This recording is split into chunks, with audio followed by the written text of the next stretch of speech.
Hello everyone, a warm good evening to you all and welcome to the UPSC, EPF, APFC and AOEO examination का जो marathon session है for the year 2025 at EduTap.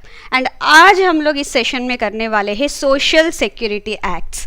Yes, and I really hope that my voice is audible. Yes, I can hear it.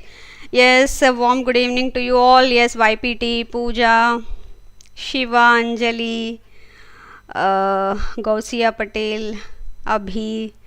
Yes, a warm good evening to you all. So अभी हमें 1 week का time है. Yes, and social security acts one of the important topics है. Last year we have seen that दोनों examinations में close to 5 questions तो पूछे गए हैं इसमें से. एंड इसमें सबसे इम्पॉर्टेंट है हमारा EPF act and maternity benefit act. बाकी जो एक्ट्स है वो भी इम्पॉर्टेंट है. कई बार इसमें से कई बार कंपेंसेशन से क्वेश्चन पूछ लिया, कई बार एक क्वेश्चन इससे पूछ लिया, एक बार ग्रेच्युटी से पूछ लिया, बट मेजर क्वेश्चंस आपके आते हैं EPF and maternity benefit act से. ठीक है. यस, तो आज हम लोग उसी में से क्वेश्चंस करेंगे. Will practice few questions. 50 questions में लेके आए हूँ. उसमें न्यूमेरिकल्स भी है एंड रेगुलर क्वेश्चंस भी है based on the kind of questions जो पूछे गए हैं पिछले सालों में. ठीक है. Yes yes Kajal, good evening. Good evening Swapna. Okay, admit card अभी आया नहीं है. Students are saying maybe generally 1 week पहले तक तो आ ही जाता है एडमिट कार्ड. अब पता नहीं क्यों. Let's see. Okay, now coming to our session. So here comes the, मैंने अभी जो लेबर कोड का है, कोड ऑन सोशल सिक्योरिटी, ठीक है, उसमें से भी मैंने जहाँ पे भी मुझे लग रहा था कि हम लोग क्वेश्चंस कर रहे हैं, all we are doing based on the social security acts. ठीक है. लेकिन अभी लेबर कोड के हिसाब से, कोड ऑन सोशल सिक्योरिटी के हिसाब से भी कुछ जो चेंजेस लाए हैं, that I have incorporated it here in the form of explanation. And कई जगह पे मैंने एक आधे क्वेश्चंस भी कवर किया है, but not much. We are focusing more on the major acts and उसी में से कोड ऑन सोशल सिक्योरिटी के जो प्रोविजंस है वो भी मैंने यहाँ पे कवर किया है. ठीक है. So here comes a first question. Yes, which of the following establishments is exempted from the application of the Employees Provident Funds and Miscellaneous Provisions Act 1952? Yes. कई सारे चेंज भी नहीं हुए हैं. Now this is also the same application. मतलब जो application है of the EPF act, जिस एस्टेब्लिशमेंट्स में थोड़ा सा चेंज है. पहले शेड्यूल 1 के जो इंडस्ट्रीज है उसमें अगर किसी भी दिन पिछले 12 मंथ्स में 20 मेंबर्स से 20 एम्प्लॉयज से ज़्यादा काम करे तो वहाँ पे ये एप्लीकेबल हो जाएगा. कुछ ऐसे इंडस्ट्रीज थे जहाँ पे 20 से कम भी है तो एप्लीकेबल होता है, वो अलग बात है. ओके. नाउ यहाँ पे now irrespective of industry, wherever 20 employee से ज़्यादा है वहाँ पे ये एक्ट ऑटोमेटिकली एप्लीकेबल हो जाएगा. मेजर चेंज वो है. बाकी जो उनके एप्लीकेशन वाले वो है, पिछला वाला एक्ट जो है ना, सेम वही है. So here it is state government owned undertaking that provides it's employees with the contributory provident fund under its own rules. Already है तो फिर से करने की जरूरत नहीं है. ठीक है. नाउ यहाँ पे मैंने दिया है, देखिए, जनरल एप्लीकेबिलिटी. पहले क्या था applicability as per the EPF act, it is schedule 1 के जो इंडस्ट्रीज में 20 या मोर वर्कर्स है वहां पे एप्लीकेबल था. And but it can be also apply to establishment जहां पे लेस देन 20 एम्प्लॉयज भी है विथ 2 months का नोटिस. ठीक है. एंड वहां पे 10% का कंट्रीब्यूशन रहता है जनरली. एंड जहां पे भी 20 या मोर वर्कर्स है वहां पे 12% का कंट्रीब्यूशन रहता है जो जनरल कंट्रीब्यूशन है. ठीक है.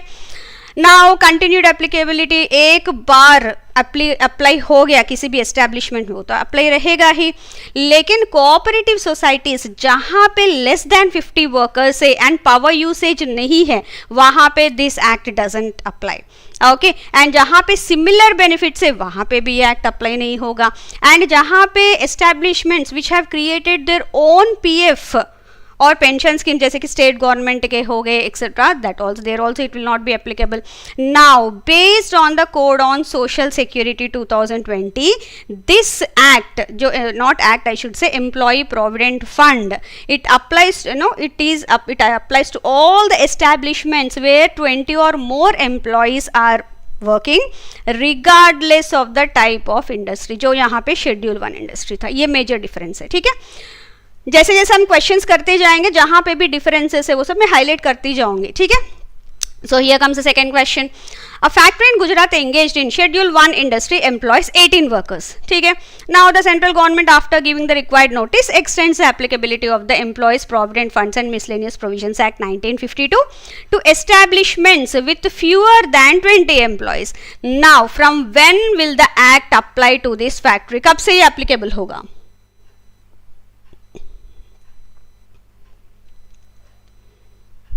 Already they have given the required notice.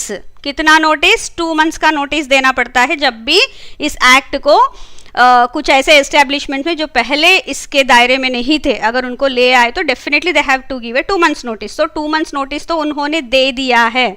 So here since they have given 2 months notice, they have to, जिस दिन ऑफिशियल नोटिफिकेशन आएगा उसी दिन से एप्लीकेबल होगा. Please be very very careful from the date factory process. No, because उन्होंने खुद दिया है जहां पे कम एम्प्लॉयज है वहां पे भी एप्लीकेबल होगा. Only after the factory voluntary agree. No, उन्होंने बोला है कि करना है तो करना है from the start of next. No, only when the official notification comes, क्योंकि उन्होंने ऑलरेडी टाइम दे दिया है. राइट, ऑलरेडी 2 months का उन्होंने नोटिस दे दिया है. Now coming to the next question. A private manufacturing company employing 25 workers came under the Employees Provident Fund and Miscellaneous Provisions Act 2022. Now due to automation its workforce reduced to 10 in 2025. Now which of the following is correct regarding the applicability of the act? Yes, labour laws में एक rule है. Okay, कोई भी establishment में, कोई special social security acts, not labour law, social security acts में जब कोई एक्ट लागू होता है, okay, and even if the threshold falls on, may be the applicable number हो गया या फिर कुछ भी, but in still that case it still becomes applicable. So here see, the act will continue to apply because once covered, always covered. Okay, so it remains covered regardless of the employee count reduction. ठीक है? Yes, it is B. Moving on to our next question. A state government owned transport corporation provides its employees with a contributory provident fund under its state rules, जो उसके state के. Now later the central government notifies that all transport corporations will be covered under the EPF scheme. Now what will be the effect on this corporation? क्या हो सकता है अभी इसमें?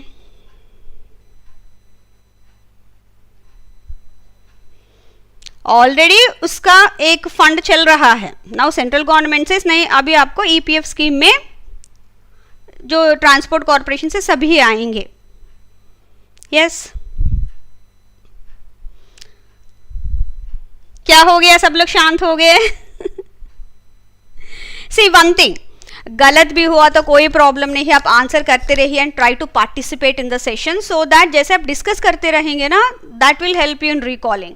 ठीक है, किसी के पास इतना टाइम नहीं है कि आपको जज करे, अरे आपने गलत दिया है, सही दिया, सब अपने अपने इसमें व्यस्त हैं. ठीक है, yes, it will remain exempt because it already provides a contributory provident fund under the government rules. Already है, तो हमने पहले एग्जामिशंस में देखा था ना कि जहाँ पे भी ऑलरेडी है तो वहाँ पे ये एक्ट लागू होने से एग्जेम्प्ट हो जाता है वो establishment. The same thing here. So जो हमने वहाँ एग्जामिशंस में देखा है, द सेम थिंग, उसी के ऊपर क्वेश्चन है ये. ठीक है, yes. Now who serves as the CEO of the central board under the EPF Act? Yes, who will be the CEO of the central board? जो EPF का जो बोर्ड होता है, who will be the CEO here? Simple, who will execute everything? Chief type का. Yes. Why not B? It will have to merge. No, ये option है कि देखिए एग्जेम्पशंस में हमने अभी पढ़ा था कि जिस ऑर्गेनाइजेशन में ऑलरेडी कोई फंड है किसी स्टेट की तरफ से या खुद का ही कुछ है, तो they are exempted from participating in this EPF scheme. ठीक है, क्योंकि उनका ऑलरेडी है.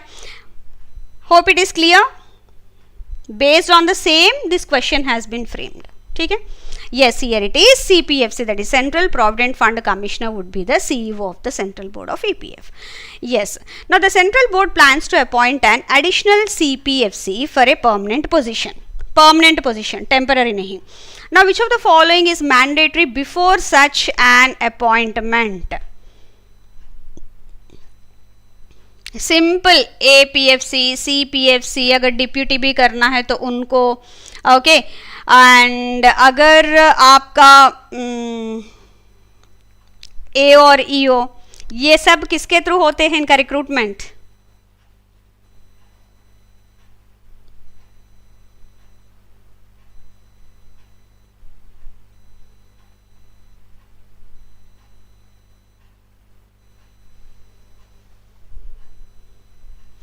Through UPSC. परमानेंट पोजीशन अगर टेम्पररी पोजीशन पे है, that too for a year, government, central government can appoint, but that too वो ग्रुप बी ऑफिसर होना चाहिए या कोई आईएएस सिविल्स ऑफिसर होना चाहिए, but they can only appoint on a temporary position, ठीक है। परमानेंट पोजीशन के लिए always it should be through UPSC only, ठीक है। यस, नाउ आप सब लोग भी उसी का लिख रहे हो, ठीक है। Yes, what is the minimum percentage of PF contribution required from employees in establishments with more than 20 employees as per the EPF and miscellaneous provisions act? इसमें भी कुछ चेंज नहीं किया है, ये भी सेम है। जहां जहां अगर कोड से डिफरेंट है, मतलब जो रेगुलर एक्ट से डिफरेंट है कोड में, that I will keep on highlighting wherever the questions, जो भी क्वेश्चंस आज कवर्ड है, ठीक है।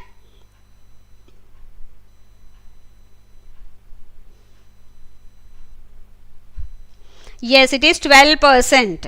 ओके, अगर 20 एम्प्लॉयज से कम है या फिर कुछ ऐसे एस्टैब्लिशमेंट में जो नोटिफाइड गवर्नमेंट ने किया है, इन दैट केस उनका 10% होता है, otherwise regular it is 12% of the basic DA. तो यहाँ पे मैंने फिर से एक दे दिया है, जो ईपीएफ एक्ट में 3 तरह के फंड्स होते हैं, एक तो ईपीएफ एम्प्लॉय प्रोविडेंट फंड, दूसरा है एम्प्लॉय पेंशन स्कीम, तीसरा है employees deposit linked insurance scheme. जो 12% जो कंट्रीब्यूशन होता है, यस, उसमें एम्प्लॉय का पूरा जाता है प्रोविडेंट फंड में, एंड एम्प्लॉयर का 3.67% जाता है प्रोविडेंट फंड में, एंड एम्प्लॉयर का ही 8.33 कंट्रीब्यूशन जाता है पेंशन स्कीम में, एंड सिर्फ एम्प्लॉयर से ही जाता है ईडीएलआई में, जो आज के डेट में 0.5% है, ठीक है। एंड जो 15,000 पर month they are mandatorily covered, rest वो वॉलेंटरली इसमें आ सकते हैं, 15,000 से ज़्यादा जिसका भी पैकेज है, मतलब मंथली वेजेस है, ठीक है। Now coming to the next question, under the employees pension scheme created by the central government, the pension unit fund is financed through which of the following sources? अभी हमने discuss किया था, PF में दोनों का जाता है, पीएफ फंड में, जो पेंशन फंड है उसमें सिर्फ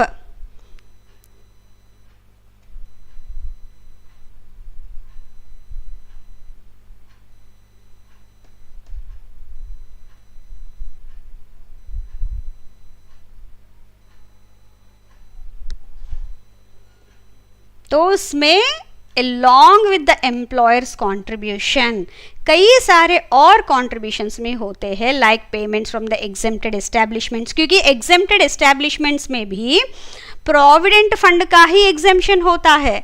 जो पेंशन फंड है, they are supposed to pay in this account only, सिर्फ प्रोविडेंट फंड का एग्जेम्पशन होता है, please understand. And net assets of the employees family pension fund and contributions from the central government all are added to the employees pension scheme, ठीक है। Yes. Moving on to our next question. What is the minimum monthly contribution required from both employees and employers towards EPF or EPS contribution for earnings greater than 15,000? दोनों का मिला के यहाँ पे, ठीक है, इसलिए मैंने फिर कंफ्यूजन ना हो तो मैंने दोनों का ही डाल दिया, EPF and EPS, employee provident fund and employee pension scheme. तो 15,000 में कितना कंट्रीब्यूशन है?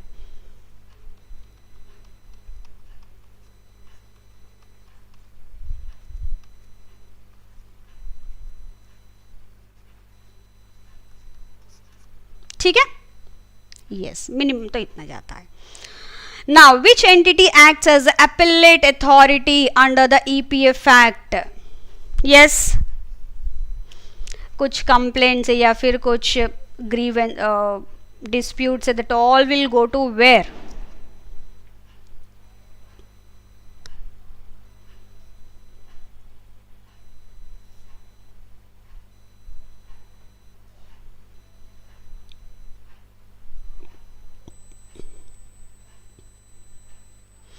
Yes, all these disputes go to industrial tribunal. Okay. Yes, moving on to our next question.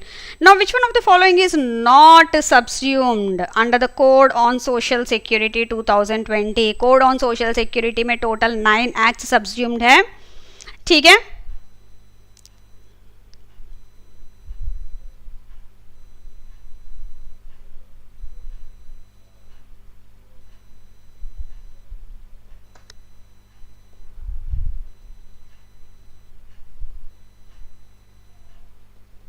Yes, इसमें ट्रेड यूनियन एक्ट नहीं है, बाकी 3 है. Let's have a quick look at this.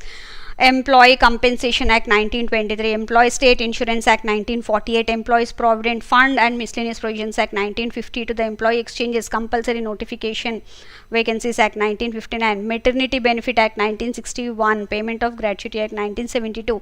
Years also please अच्छे से देख लीजिएगा. Yes, that would be important. Cine Workers Welfare Fund Act, the Building and Other Construction Workers Welfare Cess Act and the Unorganized Workers Social Security Act 2008. ये 9 acts जो है इसमें सबस्यूम्ड है. 1 2 3 4 5 6 7 8 9, ठीक है, 9 एक्ट्स है.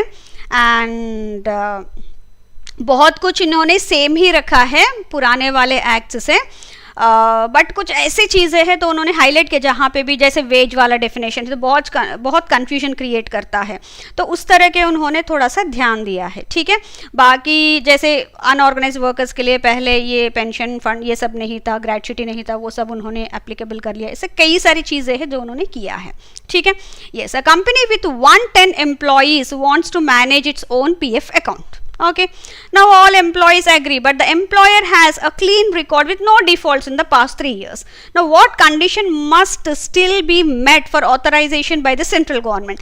जहाँ पे भी 100 employees से ज़्यादा है एंड लास्ट 3 years में उनका बिल्कुल क्लीन रिकॉर्ड है without any defaults, and more than half of the employees consent to the that private provident fund.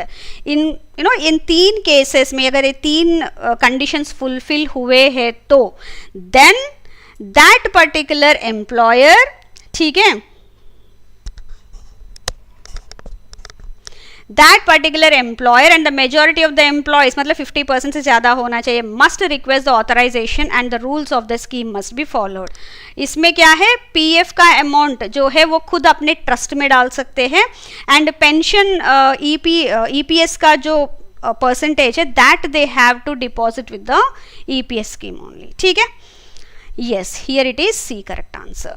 A woman has been working in a factory for 9 months before her expected delivery date. Now out of these 9 months she worked for 75 days and was on 20 days paid holidays. Can she claim maternity benefit under the Maternity Benefit Act 1961? क्योंकि Maternity Benefit Act बोलता है कि 80 days at least prior to her expected delivery date, 80 days उसको काम करना चाहिए. She has to work for 80 working days.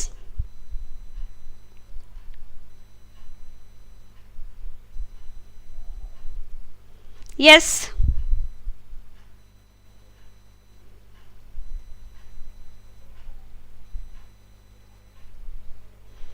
So, yes, I can see that answers yes, because paid holidays count towards the 80-day requirement. So 75 plus 20 already fulfilled है. Okay, so here it is A. बाकी नहीं है, ठीक है. Yes, a woman with 2 surviving children is expecting another child under the Maternity Benefit Act 1961. What is the maximum duration of maternity benefit she can claim?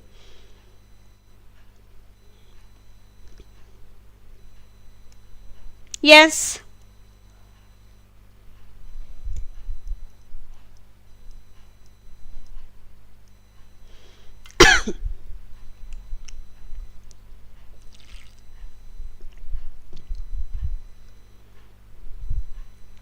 yes it is. Third child, 2 surviving children के बाद जब भी third delivery होती है, second delivery twins के बाद, then it would be 12 weeks and the regular one 26 weeks with not more than 8 weeks before the expected delivery. So here be would be the correct answer. Now yes, 26 up to 2 children, up to 2 surviving children. Okay, a woman employee gives birth but unfortunately dies 2 days later. Now the newborn survives. Under the Maternity Benefit Act 1961, how long is the employer liable to pay the maternity benefit? Yes.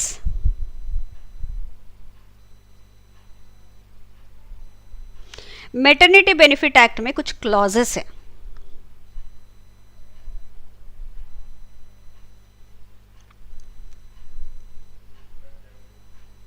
We'll discuss that.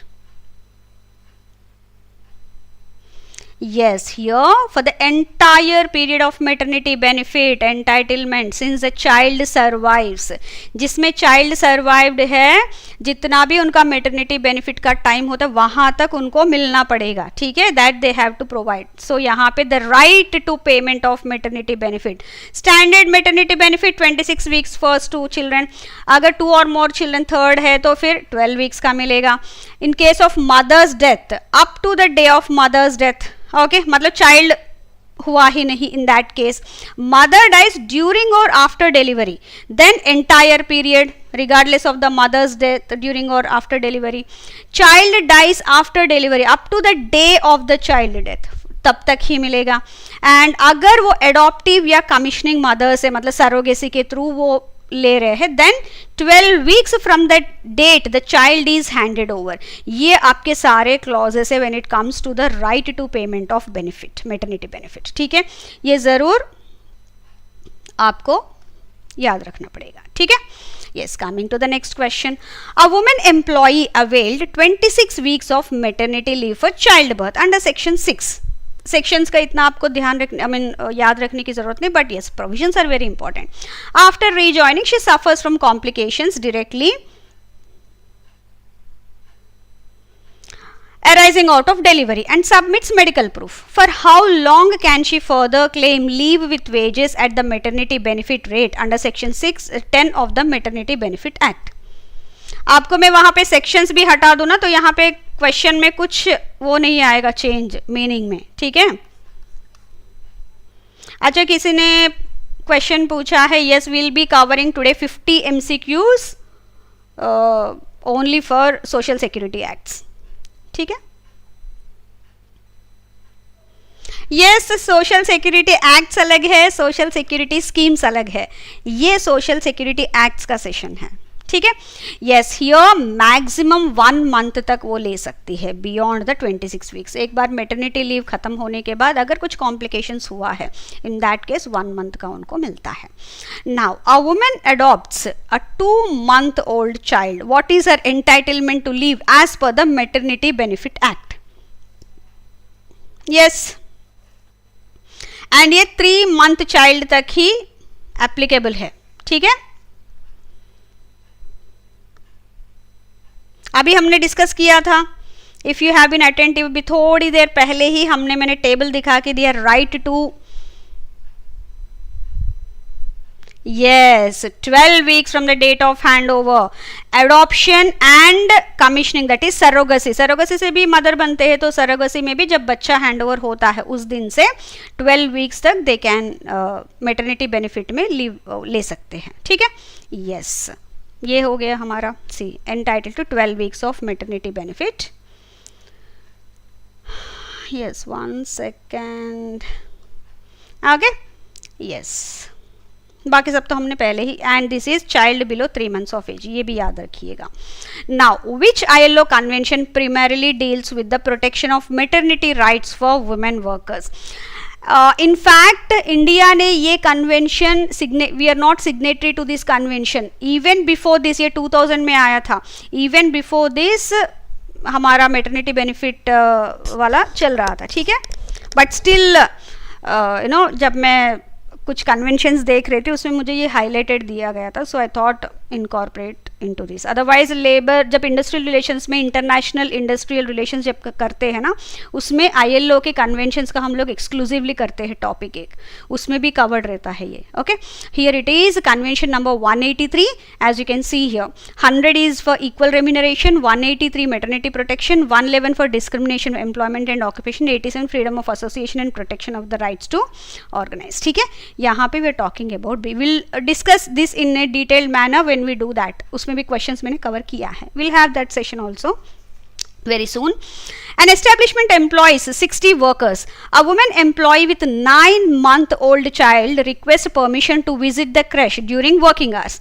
Under the Maternity Benefit Act 1961, how many visits must the employer allow? 15 months तक ये रहता है. So here we are talking about a 9-month child and every establishment जहाँ पे 50 workers से ज़्यादा है वहाँ पे क्रिश फैसिलिटीज़ लोग उनको प्रोवाइड करना चाहिए. एंड वो गवर्नमेंट प्रिस्क्राइब करेगा कितनी दूरी में होना चाहिए and all that distance everything from the establishment. Okay, they will tell yes how many times she can visit. And इसमें भी कोड में एंड एक्ट में कोई चेंज नहीं है. It is 4 visits per day including the intervals of rest. Generally 2 intervals मिलते हैं rest के एंड एक लंच एक दूसरा रेस्ट एंड उसके साथ साथ 2 और एडिशनल ये ले सकते हैं. ठीक है, so here it is option C. Yes, it is including rest, including, यहाँ excluding बोला है, फिर excluding rest 6 visits हो जाएंगे, but here we are having only 4 visits. ठीक है, it's C correct answer. Yes, ये this is the latest as per the code on social security. Same है इसलिए मैंने वहीं से PIB से लिया है. 50 और मोर एम्प्लॉयज जहाँ पे होंगे क्रेश फैसिलिटी होनी चाहिए. 4 visits per day which includes the rest intervals, ये भी कुछ चेंज नहीं है. कॉमन क्रेश फैसिलिटी होनी चाहिए अगर they can of the central government they can. And अगर crèche facility is not provided, ये पहले नहीं था अभी एडेड है, they pay crèche allowance not less than 500 rupees per month per child up to 2 children. ठीक है, yes, including Shaz, including, this is C is the correct answer here. 4 visits per day including the interval for rest, and this is same as per the Maternity Benefit Act and the latest code on social security. Same है, दोनों में कोई change नहीं है, as you can see here. ठीक है. Yes, so here comes the next question. Who among the following can file a legal complaint for an offence under the Maternity Benefit Act and within what time frame? Yes, I am really sorry. Yes, it's okay, Shaz. Yes, that's the reason options थोड़ा सा सही पढ़ लीजिए. मैंने कोशिश किया है कि थोड़ा सा ट्रिकी 2 ही ऑप्शंस ऐसे रखूँ, एक करेक्ट आंसर उसके बहुत नियरेस्ट वाला, सो दैट यू गेट एक प्रैक्टिस हो जाएगा आपका. ठीक है, उसमें ये बहुत कंफ्यूज कर देते हैं. Yes, who among the following can file a legal complaint? Yes, it can be the aggrieved woman और अ ट्रेड यूनियन ऑफिशियल जिसमें वो मेंबर है, और रजिस्टर्ड वॉलंटरी ऑर्गेनाइजेशन इस NGO भी कर सकती है, और द इंस्पेक्टर. ठीक है, with in 1 year of the offence. ये भी सेम है एज पर द कोड. ठीक है. Yes, under the Maternity Benefit Act 1961, what is the minimum amount of medical bonus payable to a woman employee if the employer does not provide free prenatal and postnatal care? मैंने minimum amount बोला, इस options में minimum amount भी है, maximum amount भी है as per the maternity benefit act. Yes, minimum कितना है?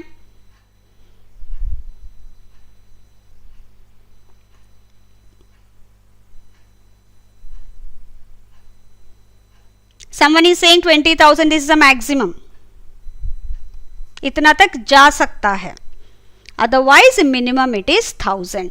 लेकिन अभी जो कोड ऑन सोशल सिक्योरिटी लाया गया है, in that if the employer does not provide free prenatal and postnatal care, the women employees entitled to a medical bonus of 3500 only. Minimum maximum कुछ भी नहीं दिया है. I have gone through the doc जो PIB ने release किया है specifically कुछ इंपॉर्टेंट पॉइंट्स के साथ, उसमें क्लियरली उन्होंने यही दिया है. ठीक है, yes. Moving on to our next question. Under the payment of gratuity act, अभी तक हमने मैटरनिटी वाला किया, अभी next gratuity. Under the payment of gratuity act 1972, an employee becomes eligible for gratuity payment after completing a minimum continuous service of how many years? Yes, ये पुराना वाला है. ठीक है, कोड ऑन सोशल सिक्योरिटी में उन्होंने चेंज किया है, that they have brought it down to 1 year now. 1 year किसी ने काम किया है continuously. Okay, so continuous service का भी एक पॉइंट है जो आगे हम लोग वो क्वेश्चन करेंगे. That's why I am not giving you the answer. Otherwise as per the payment of gratuity act it is 5 years. अगर कुछ एक्सीडेंट हुआ है, नॉट एक्सीडेंट, डेथ हुआ है, इन दैट केस ये 5 years वाला लागू नहीं होगा. Otherwise it is 5 years only as per this. Yes, but as per the social security code, fixed term employees employed for a specific duration under a contract along with the permanent employees are now eligible for gratuity after completing 1 year of continuous service. ठीक है, yes, now they have brought it down. Now, what is the maximum gratuity payable under the Payment of Gratuity Act as per the latest amendment जो 2024 में हुआ था.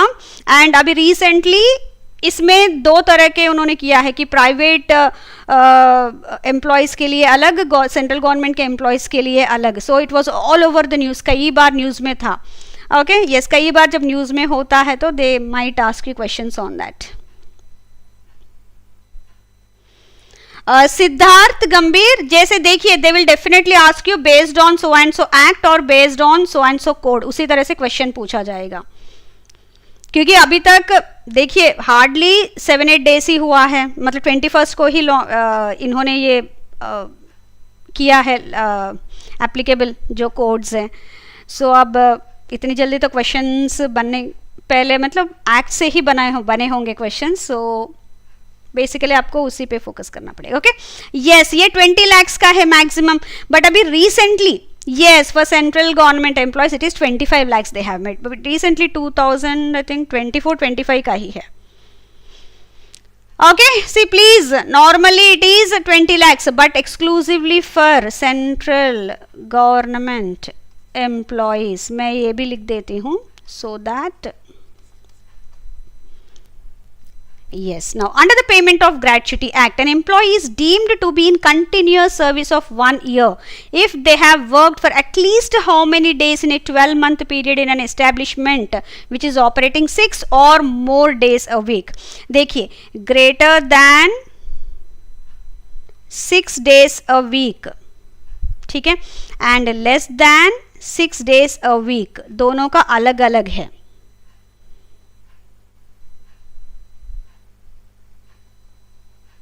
That's what Shaz. देखिए basic चीज़ें तो पहले से ही रिवील्ड थे, जैसे कि कितने एक्ट्स इसमें सब्ज्यूम हुए हैं, कुछ बेसिक चीज़ें, ये सब. अब कुछ एक्सक्लूसिव वाले अभी 21st को ही उन्होंने रिवील किया है, 21st 22nd को ही. सो जो हमारा एंटिसिपेशन है अभी भी वही है कि एग्ज़ाम में जो सोशल सिक्योरिटी एक्ट्स है या लेबर लॉस है जो पुराने वाले हैं उसी में से क्वेश्चंस पूछे जाएंगे. ओके, एंड छोटे मोटे exclusion we are already covering and we have already covered, so don't worry. Yes, जहाँ पे भी greater than 6 days a week. Okay, and above ground, मतलब अबाउ द ग्राउंड माइंस, वहाँ पे 240 days का है. ठीक है, and less than 6 days a week का कितना है? यस, दिस इज नॉर्मल और above the ground mines, and below the ground और माइंस और less than 6 days a week, इनका कितना है, कितने डेज वो काम करेंगे, तो will consider them as they have worked for 1 year continuously. 190. Thank you. Someone has answered. Okay, please be very, very careful on both these terms. Yes. Now, coming to the next question. Mr. Rajesh, an employee in a factory covered under the Payment of Gratuity Act 1972. He has been working for 3 years and 7 months when he unfortunately passed away due to an accident. His wife, being the nominee, applied for the gratuity benefits from the employer. The employer, however, refused the claim, stating that gratuity is payable only after completion of 5 years of the continuous service. Now, under the provisions of the said act, that is the Payment of Gratuity Act, which of the following is correct? Yes, what would you say?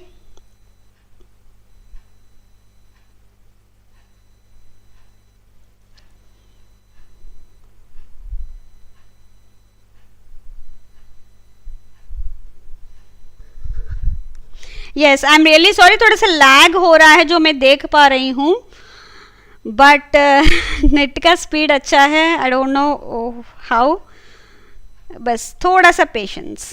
Yes, thank you very much. Yes, gratuity will be payable to the nominee even though the employee had not completed 5 years of service. क्योंकि जहाँ पे भी death होती है वहाँ पे even if they have not completed the 5 years as per the Payment of Gratuity Act, that would be applicable. ठीक है? Yes. Now, next question. Suresh has been working as a piece rated worker in a textile manufacturing unit covered under the Payment of Gratuity Act 1972. His wages are not fixed monthly but are calculated based on the number of pieces he produces. After serving the company for 18 years, his services were terminated due to closure of the unit. Unity close हो गया. Now, while calculating the gratuity, a dispute arose regarding the basis of determining his daily wages. क्योंकि gratuity मतलब क्या है? It is as a gratitude they are paying you. So how much for every year that you have worked 5 years complete करने के बाद as per this act, for every year average monthly wage का लेके उसमें 15 days का, okay, every year के लिए 15 days का वो कैलकुलेट करके 15 into now how many years you have worked, okay, they'll calculate based on that. Now यहाँ पे ये piece rate पे काम करता था. Now how will they determine the daily wages since he does not receive a fixed salary है नहीं उसका. Now yes, according to the provisions of the Payment of Gratuity Act, how should his wages be calculated for the purpose of gratuity? Yes, कैसे करना चाहिए?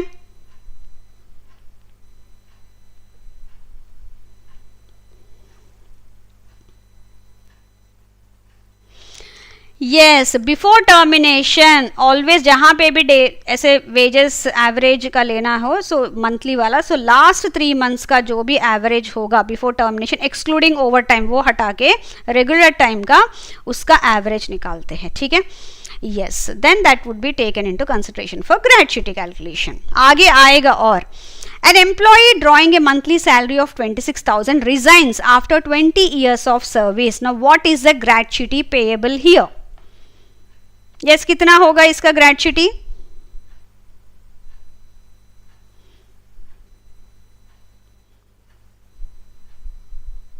Average monthly salary.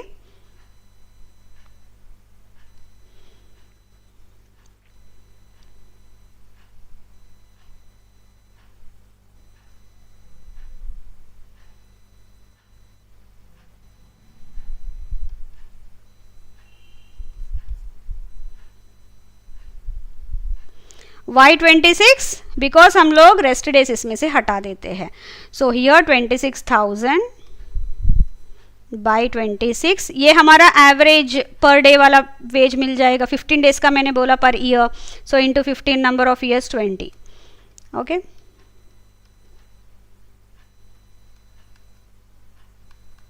सो इसका 3 lakhs हो जाएगा. ठीक है? सो ये उसका formula for monthly rated employees. Yes, so बाकी का कैसे कैलकुलेशन होगा यहाँ पे मैंने आपको दे दिया है फिर से. Gratuity is payable after 5 years as per the payment of gratuity act, not on social security code. Okay, exemption 5 years not required अगर कुछ डेथ या डिसेबलमेंट हुआ है कॉज बाय एक्सीडेंट्स और डिजीज.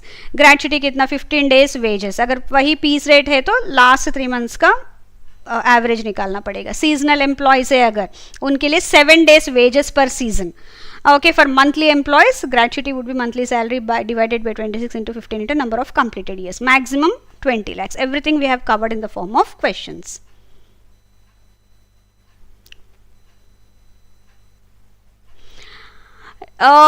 रिट्रेंचमेंट में नो, वो उसका हक है, ये they are giving gratuity as a mark of gratitude कि आप इतने सालों से हमारे साथ जुड़े हुए हो करके, सो इसीलिए रेस्ट वाला ये लोग इसमें हटा देते हैं। बाकी में रिट्रेंचमेंट इन सब में वो उनका हक है। जहाँ पे भी राइट आता है ना, देर नो, ये भी राइट ही है बट स्टिल वो थोड़ा अलग सा देखते हैं। Okay, yes. Now, which of the following is not a power granted to inspectors under the Payment of Gratuity Act? Yes.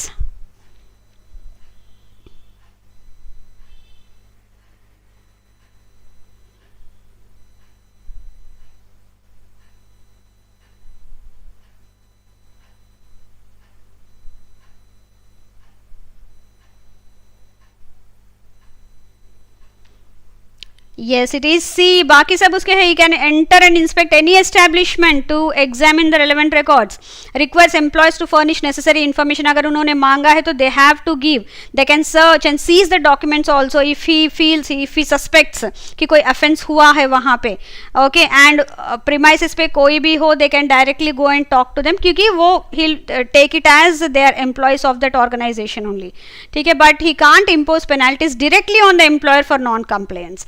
वो सिर्फ अपने हायर अप्स तक लेके जा सकता है. ठीक है, yes. Under the payment of gratuity act, when is the employer required to pay simple interest on the gratuity amount? Yes.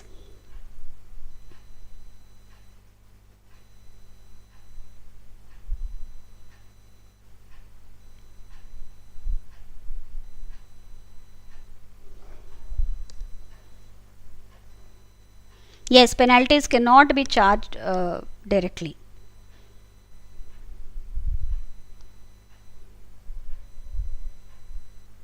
सी, जब भी कोई पेनल्टी हो या फिर कुछ नो रिवोकेशन ऑफ सर्टिफिकेट हो या इस तरह से हो और कैंसलेशन ऑफ रजिस्ट्रेशन और anything of that sort, always a fair chance is given to the person कि एक बार वो अपनी तरफ से अपना सुनाए, उसके बाद ही उसके ऊपर कुछ भी इम्पोज कर सकते हैं.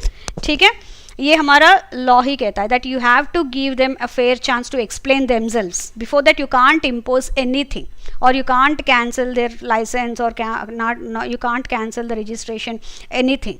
Okay, so here yes, jahan pe bhi if the gratuity is not paid within 30 days of it becoming payable, unless the delay is due to the employee's fault and employer has permission for that, only in that case it is done. Otherwise unko immediately timely पे करना पड़ेगा 30 days के अंदर. Yes. Now एक और question मैंने code on social security से पूछा क्योंकि ये बहुत हाईलाइट हो रहा है कि वेज का डेफिनेशन उन्होंने यूनिफॉर्म कर दिया है जो पहले अलग अलग में अलग अलग था. According to the code on social security, which of the following components are included in the uniform definition of wage for social security purposes?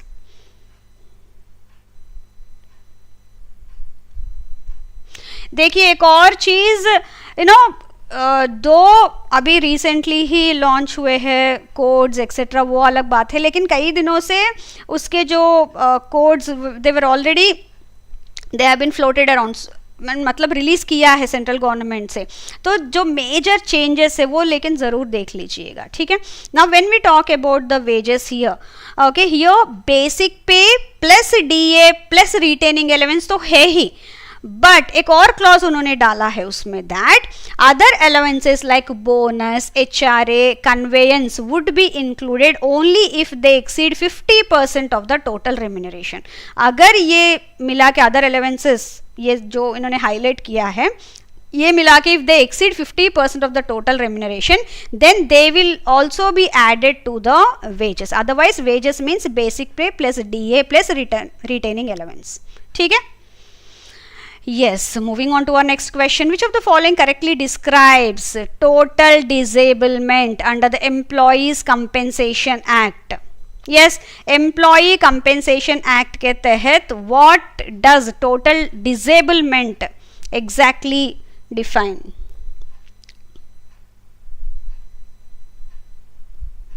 Aishwarya, Anil Kumar, देखिए अगर उन्होंने क्वेश्चंस पूछेंगे भी ना, दिल डेफिनेटली हाईलाइट की whether the question is based on the code और any specific social security act और अ लेबर लॉ। बिना उसके नहीं पूछेंगे वो, बिकॉज इवन दे नो कि ये ट्रांजिशन पीरियड है। एंड अब नेक्स्ट टाइम जब एग्जाम होगा डेफिनेटली आपको लेबर लॉज या सोशल सिक्योरिटी एक्ट्स ये करने की जरूरत नहीं है, only those 4 codes you have to do, ठीक है। But for now even if they ask, they will highlight definitely. Yes, here it renders the employee incapable of performing all work they were capable of doing at the time of the accident. मतलब accident से पहले जो काम वो कर सकते थे अभी बिल्कुल all that work they can't do. Okay, temporary disablement में temporarily reduces the earning capacity of the employee in any work. Permanently reduces, permanent partial disablement में it reduces the earning capacity of the employee in the same work. Okay, and ये नहीं, ये तो बिल्कुल minor injuries में आता है, ठीक है।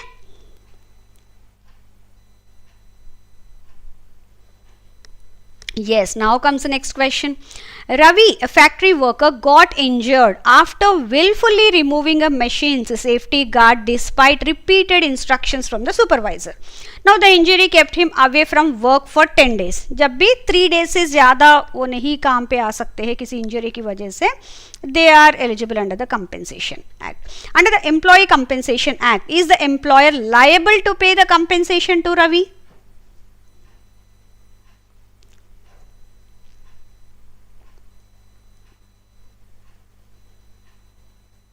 यस, ओजस्वी सिंह, जो हमने क्लास में कवर किया ना पेड क्लासेस में, वही है, ठीक है।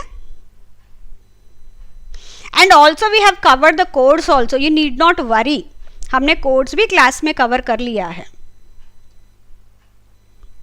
Yes, no because the injury was due to Ravi's wilful disobedience of the safety rules, ठीक है। ये नहीं because, no because, no, this is the correct answer, ठीक है। Yes, Ramesh, a factory worker earning 10,000 per month, dies due to a workplace accident. As per the compensation provisions shown, how much will the family receive? Relevant factor is 200. Always relevant factor वो provide कर देंगे। आपको इतना जानना है कि death के basis पे what percentage of the wages would be used for calculation for compensation. Okay, that you must understand. Yes, Purnima, you are right. Yes, calculation कीजिए, इसका कितना होगा? डेथ में 50% ऑफ द वेजेस होता है, right?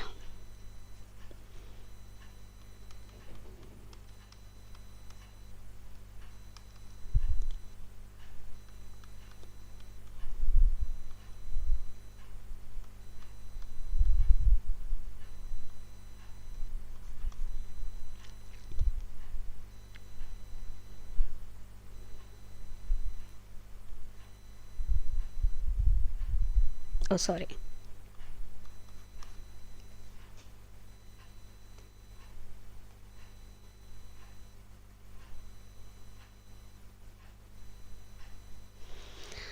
Yes, it is 10 lakh. ठीक है, मैंने यहाँ पे अमाउंट ऑफ कंपेंसेशन का दे दिया। See where death result from injury 50% of monthly wages of the deceased multiplied by the relevant factor or 1,20,000 whichever is less. Now these are as per the compensation act. वही code on social security में भी same है, no change, they haven't change any of this except उन्होंने ये जो amount है ना यहाँ पे जो दिया है, this they haven't highlighted yet. ये अभी भी मैंने देखा है उसमें यही दिया है as per the figure notified by the central government, इतना ही दिया है वहाँ पे, ठीक है। अदरवाइज बाकी सब सेम है दोनों में, एक्ट में भी compensation act and code on social security, ठीक है।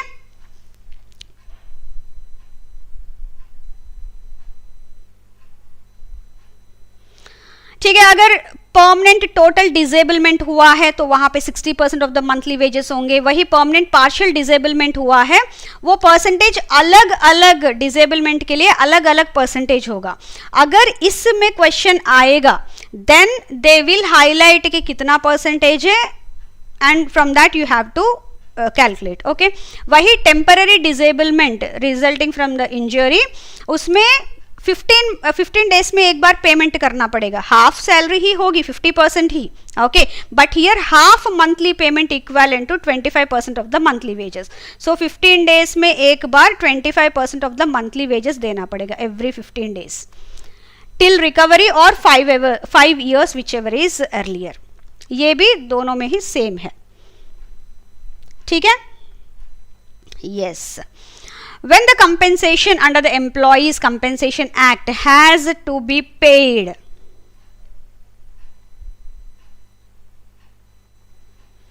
Kishan will be doing 50 MCQs, ठीक है।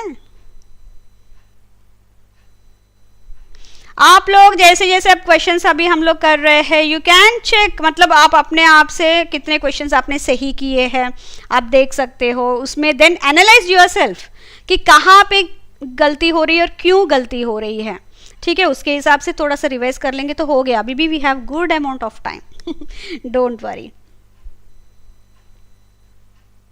ठीक है। Yes, here as soon as it falls due, but एक और क्लॉज है, लेकिन उनके ऊपर फाइन जिस दिन ड्यू डेट है वहां से 1 month के बाद ही लगेगा, ठीक है, ताकि उनको मतलब अगर बाई वर्ड ले लेंगे as per the act it is as soon as it falls due, but otherwise उनके ऊपर तभी फाइन लगता है 1 month from the due date, उसके बाद ही। उतना प्रोविजन तो उनके पास है।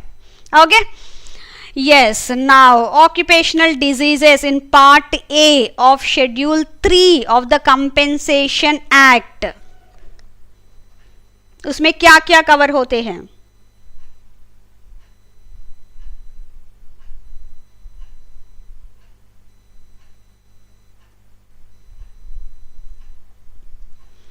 देखिए पूजा, आई नो स्कीम्स बहुत ज़्यादा है, कन्फ्यूजन होती है, इसीलिए आप कंटिन्यूसली सारे स्कीम्स एक साथ मत कीजिए, ठीक है।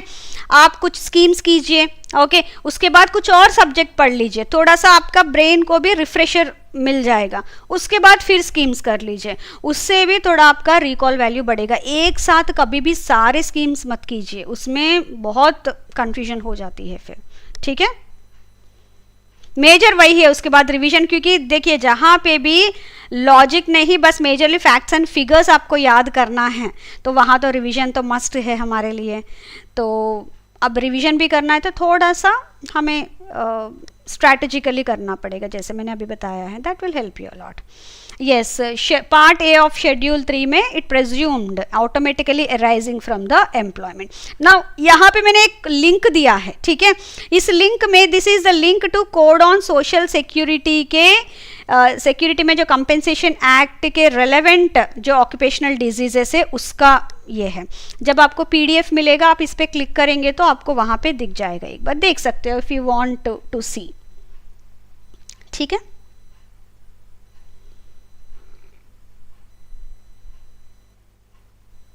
यस, सो ये शेड्यूल 3 के है, there are 3 parts in this. Diseases specific to certain occupation, मतलब ऑटोमेटिकली प्रेज्यूम करते हैं कि वहां पे उसने काम किया इसलिए वो डिजीज आया है, okay, like poisoning by lead, mercury, arsenic, और diseases caused by compressed air, decompression sickness etcetera. वही जो पार्ट बी में है of the schedule, diseases requiring longer exposure, मतलब जब तक वो लंबे टाइम तक वहां काम नहीं करते उनको वो डिजीज नहीं होगा, okay. So based on the उनका exposure then they'll say okay this disease is because of working there only, and उसके बेसिस पे compensation मिलेगा। Part C other occupational diseases, यहाँ पे दोनों ही देखते हैं, एम्प्लॉयमेंट मतलब किस तरह का एम्प्लॉयमेंट है एंड एक्सपोजर कितना है, based on that they decide the compensation, ठीक है। हमें बस इतना मेजरली कौन से पार्ट में क्या आता है एक बार देखना है मेजरली, ठीक है। Yes, now funeral expenses payable under the compensation act, कितना फ्यूनरल कितना मिलेगा? यस, ये अभी कोड ऑन सोशल सिक्योरिटी के तहत चेंज हुआ है, वो भी मैं हाईलाइट कर दूंगी यहाँ पे।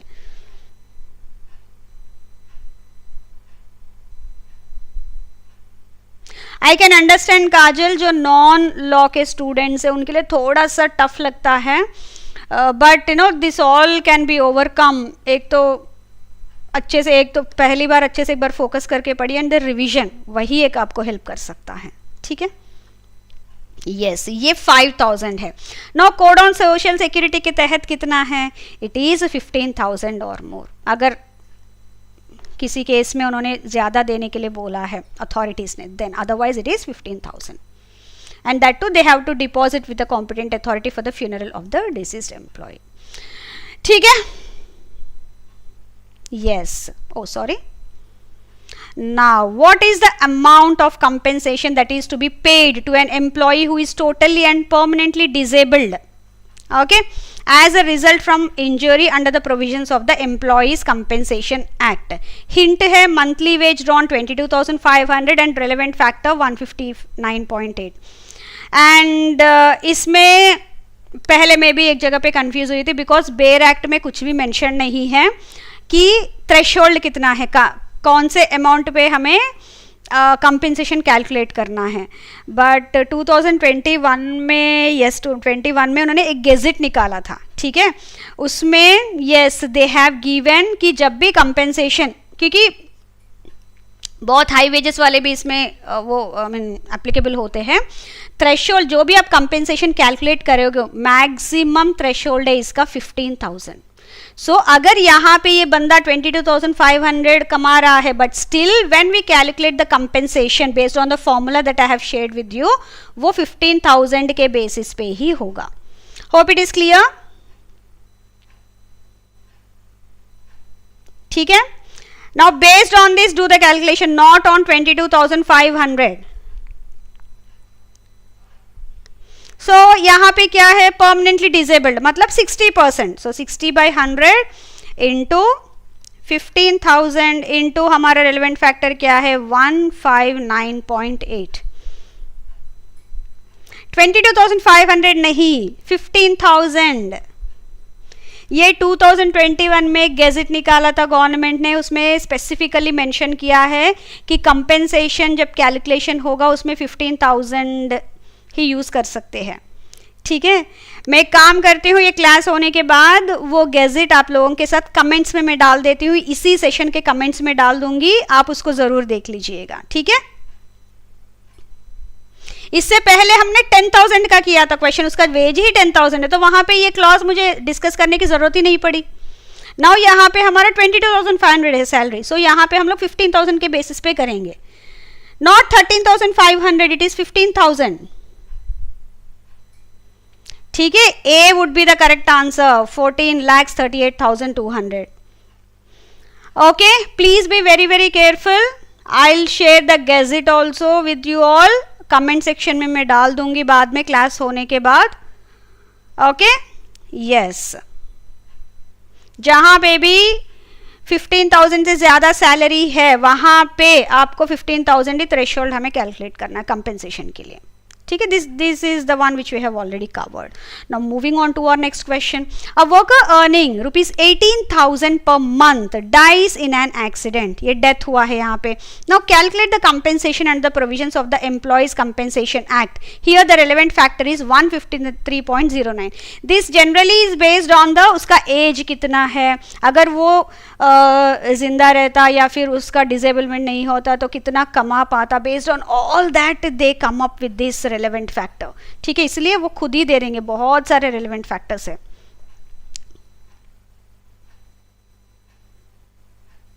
यस नेहा, वो प्रीवियस ईयर क्वेश्चन ही था। नाउ यहाँ पे मैंने 18,000 पर मंथ दिया, how much will you take here for compensation calculation?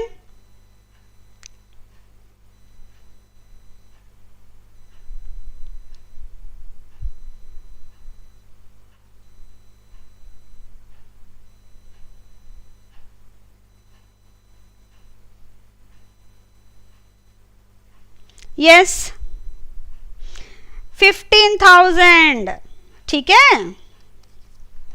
So 15,000 use करके 15,000 डेथ हुआ है मतलब 50%, रेलेवेंट फैक्टर 153.09, ठीक है।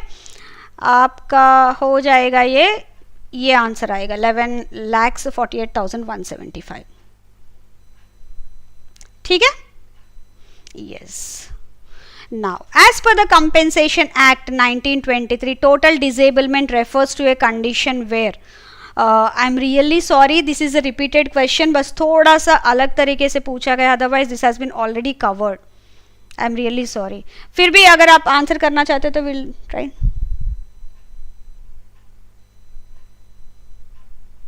Yes, total disablement के लिए 60%, डेथ के लिए 50%, 50, एंड जो पार्शियल डिसेबलमेंट है तो उसके लिए फिर आपको वो खुद परसेंटेज बता देंगे कि लॉस ऑफ वन आई, ऐसे कई सारी चीज़ें हैं उसमें, अलग अलग परसेंटेजेस है उसमें, इसीलिए ठीक है, इसलिए जनरली वो क्वेश्चन देते नहीं हैं. मेजरली क्वेश्चन इन दोनों के ऊपर ही आता है. ठीक है. Yes, the employee is unable to perform any work they were capable of doing before the accident. ये ऑलरेडी हमने डिस्कस किया था. Now, which of the following was the first major social security legislation enacted in the independent India for workers welfare? Social security legislation. Actually ये मैंने question बनाने के बाद मुझे लगा मुझे और थोड़ा कंफ्यूजिंग आपको ऑप्शंस देने थे.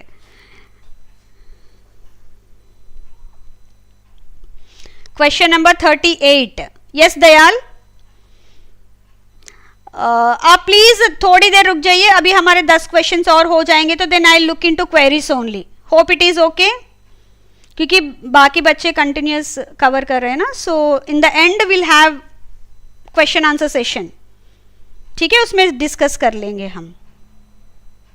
जिस क्वेश्चन का भी आपको डाउट है तो मार्क करके रखिए. Will go back to that question again.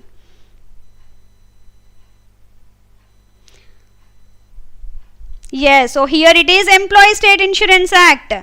ठीक है. सी, सबसे जब इंडिया का इंडिपेंडेंस, सबसे पहला सोशल सिक्योरिटी लेजिस्लेशन यही था. बहुत इंपॉर्टेंट. ठीक है. Yes, as per the Employee State Insurance Scheme, both the employer and the employee contribute a small percentage of wages to the ESI fund. Currently, the contribution is how much?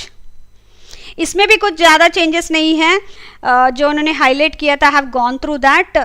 ज़्यादा changes उन्होंने कुछ mention नहीं किया है इसमें. But ये है कि अभी जो बहुत सारे एस्टैब्लिशमेंट्स के लिए ये एप्लीकेबल हो जाएगा, ये social security act. This is what they have mentioned there.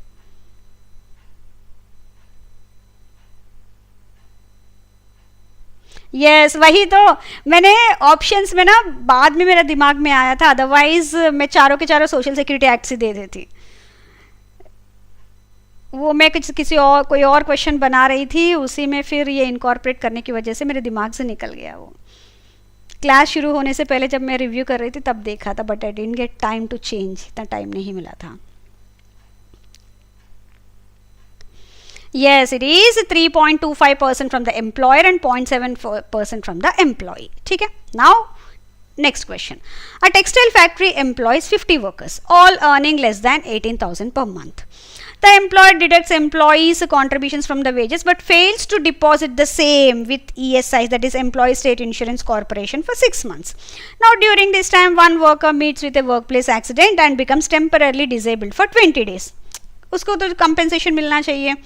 Now, as per the ESI Act, who is responsible for ensuring the worker receives his disablement benefit? Yes.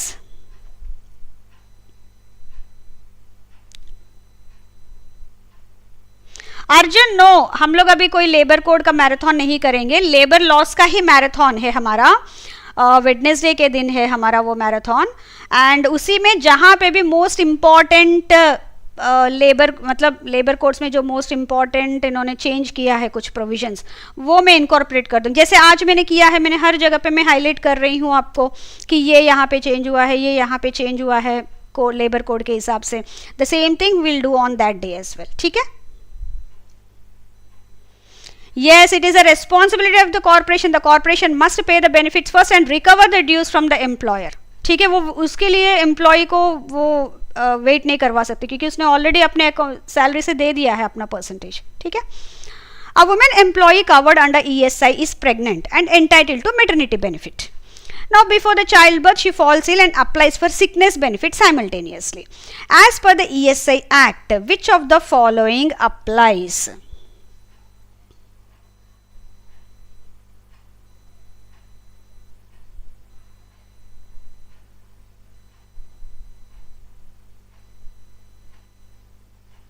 Yes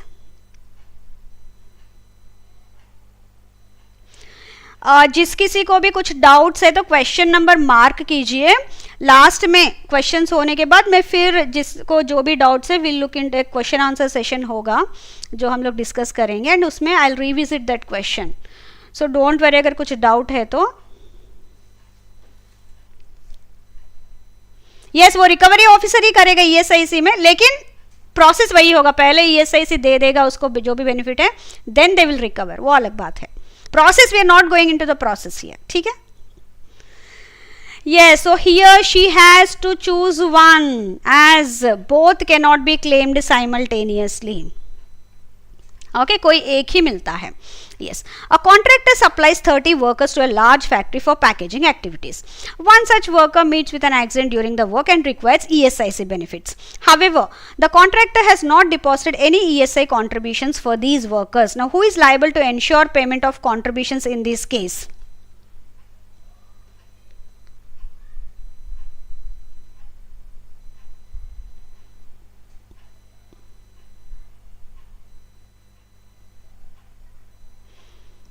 चलिए 6 मोर होने के बाद मुझे बताइए किसका स्कोर कितना है। It's okay, I am kidding, मुझे बताने की ज़रूरत नहीं है, बट अपने आप का देख लीजिए एक बार कितना स्कोर आया है आपका एंड कहाँ पे आपकी गलती हुई है, मतलब स्कोर कहाँ कितना हो रहा है, ठीक है। यस, फैक्ट्री ओनर, ये इसकी रिस्पॉन्सिबिलिटी है। ओके अगर कॉन्ट्रैक्टर ने नहीं किया कुछ, it is his responsibility, he can do the जो भी उसको बेनिफिट्स है, आफ्टर दैट डेट की तरह कॉन्ट्रैक्टर से वो ले सकता है, या फिर उसको जो कमीशन जो भी देना है उसमें से वो ले सकता है, काट सकता है वो, ठीक है। Under the employees state insurance act 1948, who has the authority to determine disablement question such as whether an accident caused permanent disablement और the extent and duration of loss of earning capacity. ये भी it is the same question जो exam में पूछा गया था। Yes actually ये एक दो एग्जाम में पूछा गया, जैसे एएलसी में भी था इसी ऑन द सेम लाइन से question, so that's the reason मैंने इसमें इनकॉर्पोरेट किया है। यस अभी लेटर ही can get that from the contractor. Yes, here medical board that has been constituted under the ESIC Act. ठीक है? Yes. A worker covered under ESIC undergoing treatment in an ESIC hospital. He files a complaint that the doctor neglected his case and gave wrong treatment. Which authority is empowered under the Act to investigate such complaints? Now ये particular authority इसके दो functions है, एक तो advisory वाला function, ठीक है, and दूसरा है इस तरह के कुछ कंप्लेंट्स आते हैं अगेंस्ट ट्रीटमेंट्स डॉक्टर्स का कुछ भी, then that would those kind of complaints would be sent to them because they are the perfect people to look into that.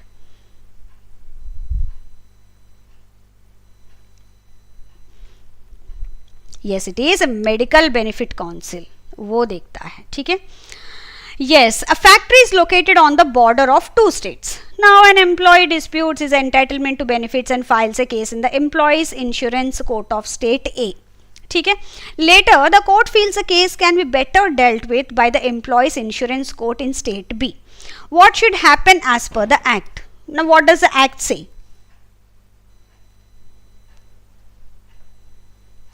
Yes.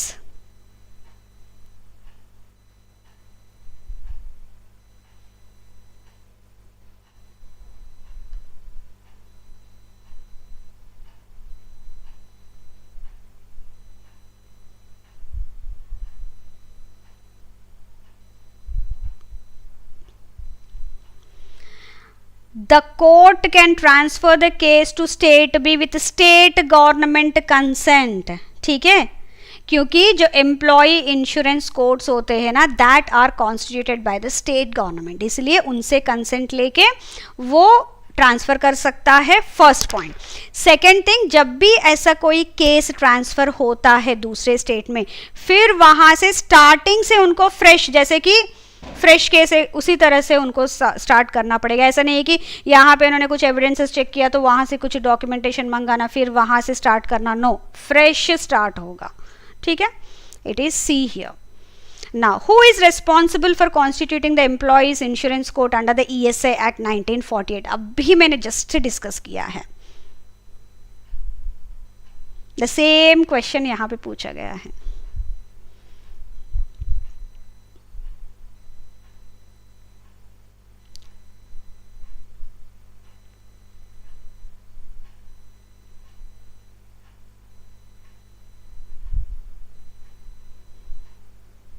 Yes, state government ही करता है. ठीक है. Now here comes the last question. फिर मैं employees compensation act में चली गई. What is the time limit prescribed under the provisions of the Employees Compensation Act 1923 from the date of reference within which the Commissioner is required to dispose of the matter relating to compensation and intimate the decision to the employee? कितने महीने में इसको dispose of करना पड़ेगा? Yes.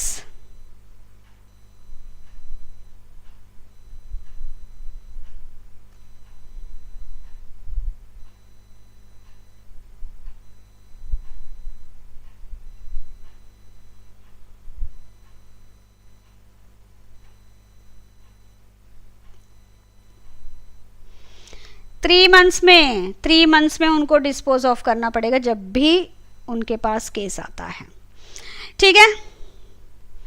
So this is all from my end. Yes, now the forum is open for your queries, questions if you have any. Yes, किसी ने बीच में क्वेश्चन पूछा था. आई एम रियली सॉरी, मैंने लास्ट में डाल दिया.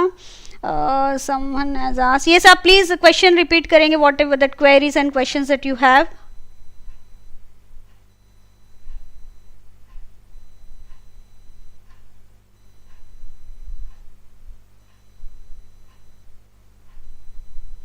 अच्छा, funeral expense. Neha, question number कौन सा है उसका?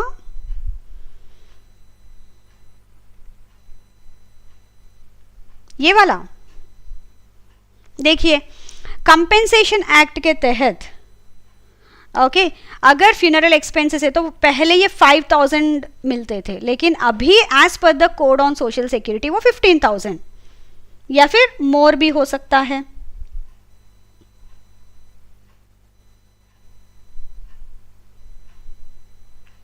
पीडीएफ मुझे लगता है कल तक अपलोड हो जाएगा. यस, अगर thank you. I really hope that you have like this session. अभी एक और सेशन हमारा होगा labour laws and industrial relations का 25 को. Please don't miss out on that. ठीक है. यस, एंड कुछ और सजेशंस है तो please let me know. I will try to incorporate that in the next session. Yes,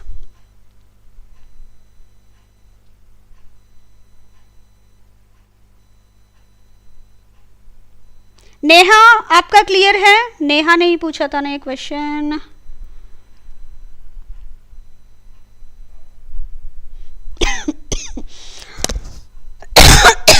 really sorry.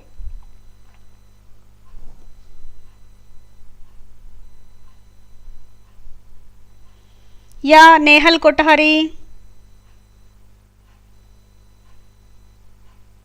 Arjun, fast acts मतलब जो मेजर प्रोविजंस हैं वो कर लीजिए. अब इसमें अभी कैसे बोल सकती हूँ मैं सभी तो इम्पोर्टेंट ही है. देखिए, मैं तो पहले से बच्चों को यही समझा रही थी, जब भी आप कोई सेशन अटेंड कर रहे हो या पढ़ रहे हो तो बुलेट पॉइंट्स बना लीजिए, वही आपके लिए रिवीजन के लिए यूज़फुल रहेंगे लास्ट में. अगर आपने ऐसा कुछ बनाया है तो डेफिनेटली वो देख लीजिए, उससे आपका वो हो जाएगा आपका रिवीजन. ठीक है. Yes, conceptual physics. Yes, codes तो इम्प्लीमेंट हुए हैं, उनका वेटेज देखिए अभी तो हुआ है उनका. जो हमारा एंटिसिपेशन नहीं होगा, अगर क्वेश्चंस पूछेंगे भी तो बहुत बेसिक क्वेश्चंस हो सकते हैं कोड्स से, जो पहले से बहुत ज़्यादा सर्कुलेट हो रहे हैं, जैसे कि फ्लोर वेजेस क्या है, ग्रेचुटी वाला जो बहुत ज़्यादा इंपॉर्टेंट अनाउंसमेंट है. ऐसे जो बहुत ही मेजर वाले हैं वो पूछने के चांसेस है. Otherwise no, majorly labour law से ही, मतलब जो पुराने वाले लॉ से ना वही आएंगे. अर्जुन, जो मैंने अभी क्वेश्चंस कराया है उसमें जो जहाँ जहाँ चेंजेस लाए हैं मैंने हाईलाइट किया है कि as per the code on social security ऐसा है, या फिर कुछ चेंज नहीं हुआ तो कुछ चेंज नहीं हुआ है करके मैंने मेंशन किया. The same thing you have to follow. I will do the same with the labour acts as well. ठीक है.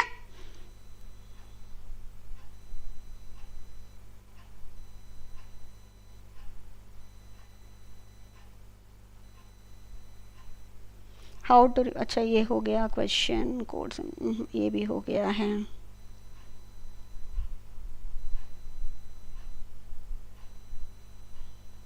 या अर्जुन कोड से क्वेश्चंस पूछने के चांसेस बहुत कम है. अगर पूछेंगे भी ना, बहुत बेसिक या फिर बहुत ज़्यादा जो हाईलाइटेड है वो पूछने के चांसेस है, ज़्यादा नहीं है. तो कहीं से भी लगा नहीं ना बहुत फास्ट हुआ है, क्योंकि मुझे 1.5 आवर का अलॉटमेंट मिला था एंड मैं 1 आवर 15 मिनट्स में कवर की. बट कहीं पे भी मुझे लगा नहीं मैं बहुत फास्ट जा रही हूँ. I have taken my time. कहीं पे लगा है कि आपको I will be little bit more slow? नहीं नहीं, एडमिट कार्ड तो एटलीस्ट मुझे लगता है कल तक आ जाना चाहिए आपका एडमिट कार्ड.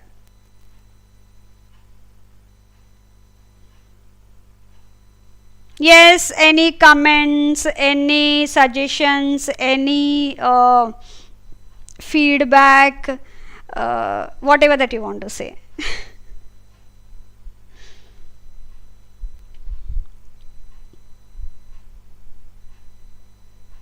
फास्ट लगा?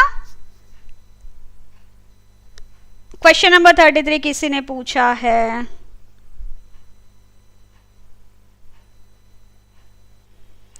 पूजा यही तो टाइम नहीं मिल रहा है. Yes, question number 33. यस,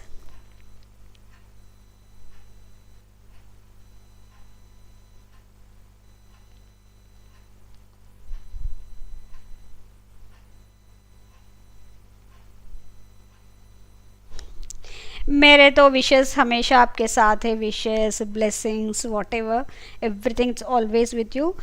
बस आप थोड़ा सा पेशेंटली क्वेश्चन अच्छे से पढ़िए, ऑप्शंस अच्छे से देखिए, बिल्कुल पीसफुली कीजिए, हो जाएगा. Yes yes Bhavik.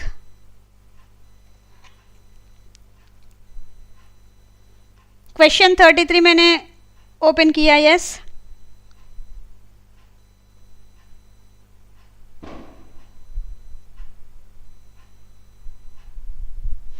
देखिए यहाँ पे 10,000 है, 15,000 तक कम है, इसलिए कुछ दिक्कत नहीं. Same will do. And here death हुआ है, मतलब 50% of the wages.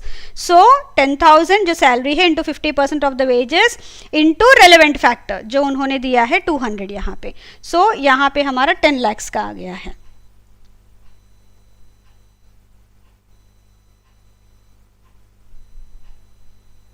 Okay Siddharth, मैंने कोशिश किया है कि जो रिलेवेंट बहुत ज़्यादा इंपॉर्टेंट प्रोविजंस हैं, ठीक है, उनसे मैं क्वेश्चंस बनाऊं and that I have presented before you and we have practice those questions as well.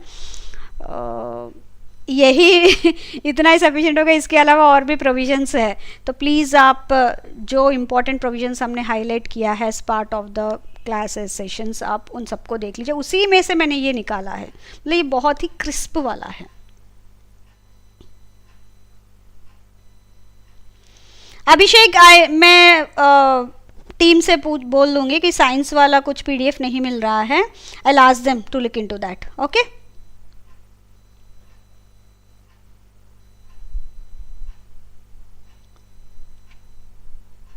Okay.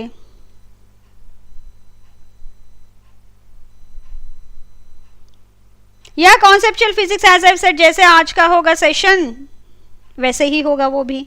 ठीक है. Why exam postpone?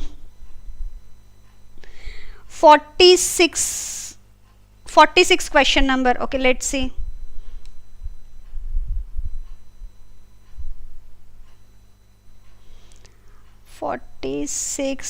नहीं, इसमें तो मेडिकल बोर्ड ही करेगा. इस तरह के जो मतलब जहां पे भी उनको ऑथराइज करना है कि परमानेंट डिजेबलमेंट है या फिर कौन सा डिजेबलमेंट रिलेटेड क्वेश्चंस, सारे मेडिकल बोर्ड ही करेगी.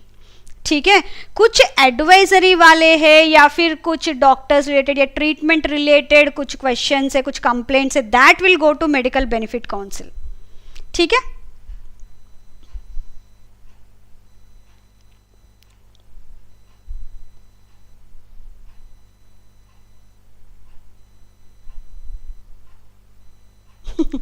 Thank you Kajal. Yes Arjun, yes I have, अरे होता है यूपीएससी पोस्टपोन नहीं करता है, आपको 30th को एग्ज़ाम है, सो मेंटली प्रिपेयर हो जाइए।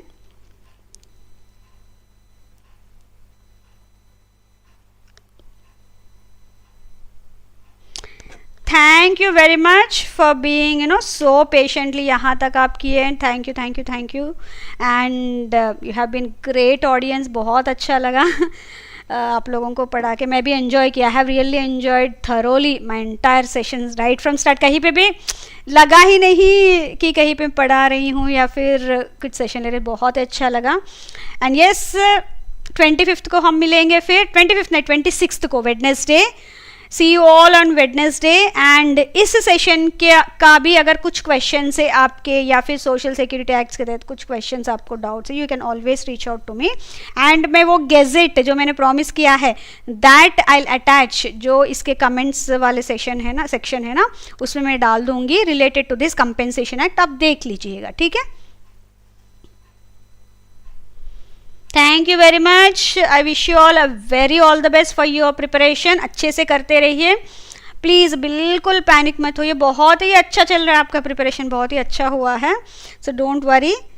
ओके, तो बिल्कुल लोड लेने का नहीं है अच्छे से कीजिए। ठीक है, मिलती हूँ 26th को, एंड उस दिन लेबर लॉस का हम लोग करेंगे, सो प्लीज़ थोड़ा सा रिवाइज करके आइए, सो दैट आपका भी थोड़ा, अगर अच्छे से क्वेश्चंस करेंगे तो आपका ही वो बूस्ट होगा मोटिवेशन, सो थोड़ा सा एक बार रिवाइज करके आ जाइए। ठीक है, उस दिन थोड़ा लंबा चलेगा, 100 क्वेश्चंस है, सो थोड़ा सा लेंदी रहेगा, so please be prepared for that. चलिए, okay then, take care, bye bye, good night.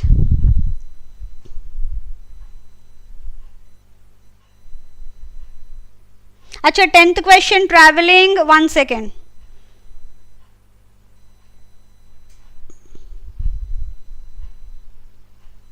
Yes. Which entity acts as the appellate authority under the EPF Act? जो EPF एक्ट के तहत जो appellate अथॉरिटी है, मतलब जो भी डिस्प्यूट जाते हैं, that will go to industrial tribunal, ये स्पेसिफिकली एक्ट में मेंशन्ड है।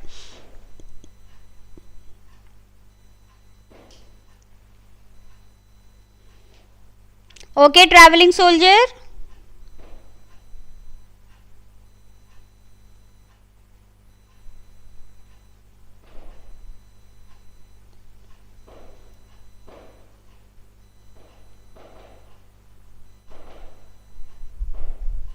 यस 10A है answer, option A.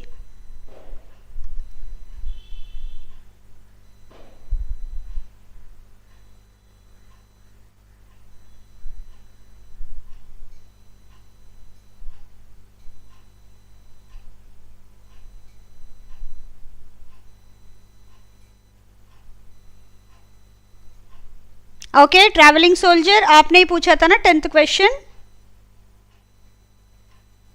Hope it is clear.